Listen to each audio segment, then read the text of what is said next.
வணக்கம். ஜவ்வாது மலைப்பகுதியில் உள்ள 29 கிராமங்களில் தினமும் 2500 முதியோருக்கு அன்னதானம் வழங்கி வரும் மென்மை அறக்கட்டளையின் சேவைக்கு தொடர்ந்து அன்பும் ஆதரவும் வழங்கி வரும் அனைவருக்கும் எங்கள் மனமார்ந்த நன்றிகள். பசித்தோருக்கு உணவு அளிப்பது இறைவனுக்கு செய்யும் மிகப்பெரிய பூஜை என்று நம் முன்னோர்கள் கூறியிருக்கிறார்கள். அந்த உயர்ந்த பணியை தினமும் செய்து வருவது எங்களுக்கு ஒரு பெரும் பாக்கியம். இன்று 22 மே 2026 நடைபெற்ற அன்னதான சேவையில் ஆயிரக்கணக்கான முதியோர் மகிழ்ச்சியுடன் உணவு பெற்றுக்கொண்டார்கள். அவர்களின் முகத்தில் தெரியும் அந்த சிரிப்பும் திருப்தியும் எங்களின் அனைத்து சோர்வையும் மறக்கச் செய்கிறது.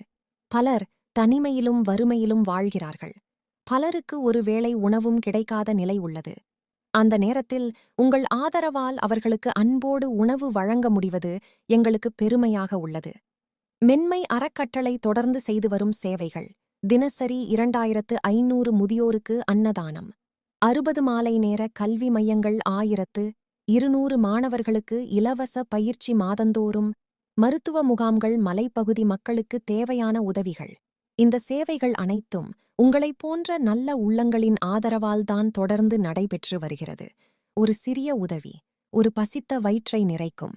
ஒரு சிறிய அன்பு ஒரு மனிதனின் வாழ்வில் நம்பிக்கையை உருவாக்கும். எனவே இந்த மனிதநேய பயணத்தில் நீங்களும் எங்களுடன் இணைந்திடுங்கள். உங்களின் ஒவ்வொரு ஆதரவும் ஒரு உயிரின் வாழ்த்தாக மாறுகிறது. அன்னதானம் பெரும் தானம். மென்மை அறக்கட்டளைக்கு தொடர்ந்து அன்பும் ஆதரவும் வழங்கி வரும் அனைவருக்கும் மீண்டும் எங்கள் மனமார்ந்த நன்றிகள்.